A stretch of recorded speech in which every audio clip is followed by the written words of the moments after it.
warahmatullahi wabarakatuh. Sugeng pepanggihan malih kalian Ibu Pravita Daniswari. Ing dinten menika Ibu lan para siswa sedaya badhe sinau materi cerita pengalaman. Kabeh para siswa pasti wis tau duwe pengalaman nggih.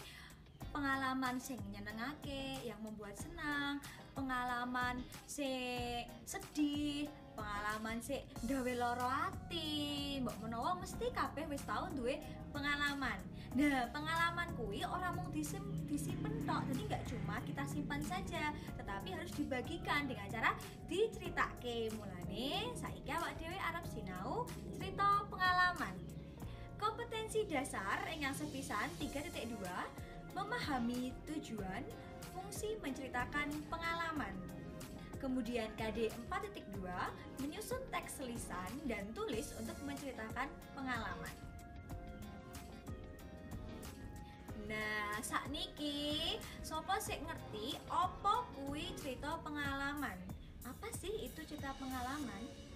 Cerita pengalaman yaiku cerita kedadean kang wis tau dideleng utawa ditemoni utawa dilakoni dhewe ing saben dinane. Jadi cerita pengalaman kita di masa lalu yang pernah kita lalui, pernah kita lakukan. Misal pernah juara siji ning SD mbiyen. Nah, itu juga cerita pengalaman. Terus cerita sedih, misale tahu kecemplung kalen. Nah, itu juga sebuah cerita pengalaman. Cerita pengalaman kuwi temanya banyak sekali nggih. Jadi ono sing seneng, ono sing sedih, ono sing nyebai, marahi mangkel, dan lain sebagainya. Pasti para siswa semuanya pernah punya pengalaman itu. Nah, kemudian apa sih gunanya? Apa gunane kok dadak cerita pengalaman? Sing sepisan minangka sarana ngudar reruweteng pikir. Nggih. Jadi untuk mengeluarkan unek-unek apa yang ada di pikiran kita. Jadi misal pernah sakit hati, nah, terus cuma dipendem sendiri, akhirnya terus-menerus tidak bisa melupakan. Nah, fungsinya diceritakan kepada orang lain, biar apa? Tidak hanya kita yang memendam pengalaman sedih itu sendiri, tapi juga bisa berbagi dengan orang lain. Kemudian nomor kalih, nambahi kawruh, untuk menambah ilmu. Ilmu apa sih? Jadi ada orang yang bilang bahwa pengalaman itu adalah guru terbaik. Jadi ketika kalian sudah pernah melakukan kesalahan, punya pengalaman melakukan kesalahan, maka setelah itu kalian akan berusaha untuk tidak mengulangi itu lagi. Kemudian yang ketiga, minangka piwulang atau guru kang utama. Hampir sama nggih tadi dengan menambah ilmu. Jadi cerita pengalaman itu adalah guru yang paling utama. Kalau kalian hanya belajar dari Bu Vita, kalian mungkin bisa saja tidak pernah merasakan apa sih yang dimaksud dengan Bu Vita. Oh, Bu Vita pernah ini, tapi kan saya belum pernah. Nah, kalau itu pengalamannya kalian lakukan sendiri, maka kalian akan tahu bagaimana rasanya berbuat salah seperti ini. Terus bagaimana ya cara untuk memperbaikinya. Nah, dari situ. Kemudian minangka panglipur. Misalnya cerita pengalaman sing lucu. Biyen tahu kecemplung sawah. Nah, kuwi kan diceritakake ning wong liya. Ketika kalian ceritakan itu ke orang lain, maka sebagai hiburan. Karena apa? Karena lucu ceritanya. Orang akan tertawa mendengarkan cerita kalian. Kemudian selanjutnya, unsur-unsur intrinsik cerita pengalaman. Unsur intrinsik itu adalah unsur dari dalam cerita. Apa saja? Di layar sudah ada, nggih, ada 6 unsur intrinsik, nggih. Ingkang sepisan underan utawa tema. Bahasa Indonesianya adalah tema. Kemudian nomor kalih kuwi piweling atau amanat. Kemudian nomor 3 paraga lan watak paraga. Paraga itu tokoh dan watak paraga berarti wataknya tokoh. Kemudian yang keempat, latar atau setting. Yang kelima, alur cerita utawa plot, dan yang keenam adalah pamawas pangripta. Itu dalam bahasa Indonesia disebut sudut pandang. Kita akan menuju unsur intrinsik yang pertama. Yang pertama adalah underan atau tema.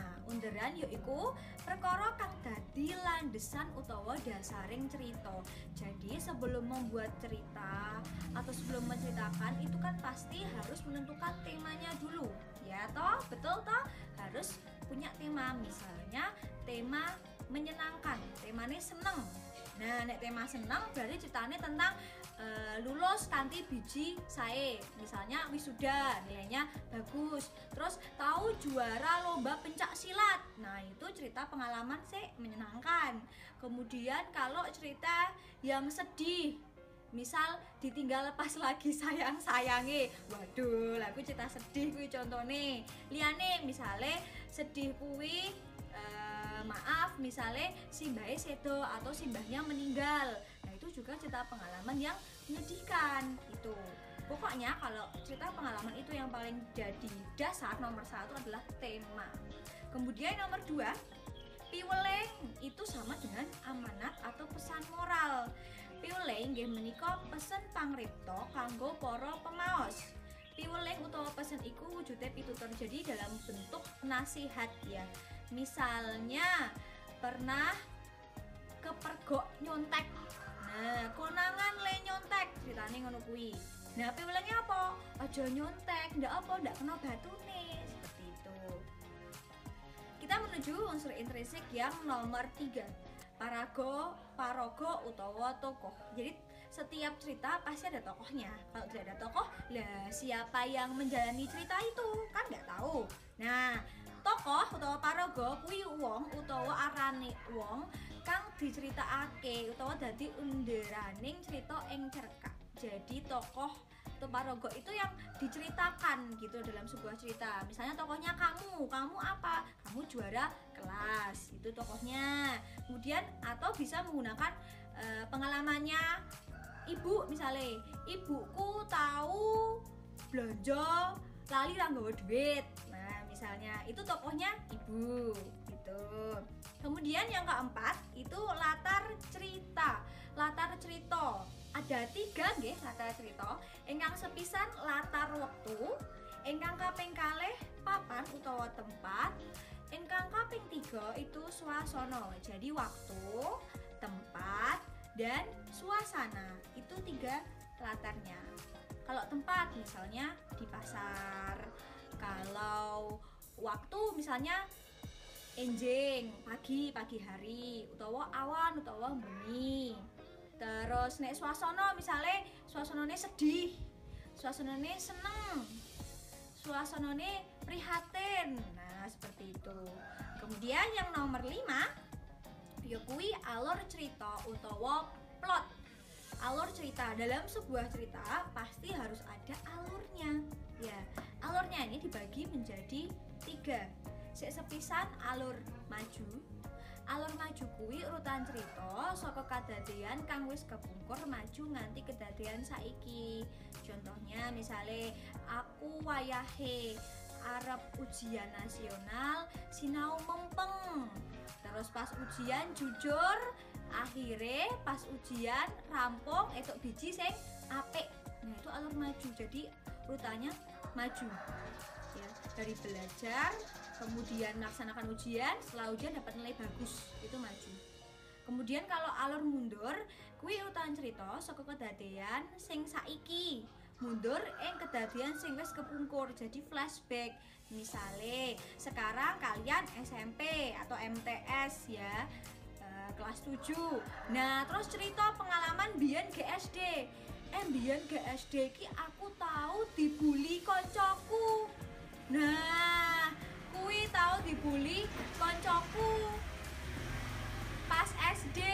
Nah, itu berarti cerita zaman dulu waktu SD. Nah, itu alurnya mundur karena kita mengingat kembali kejadian yang lalu yang pernah terjadi di hidup kita. Kemudian alur campuran. Kalau alur campuran itu campuran antara maju dan mundur.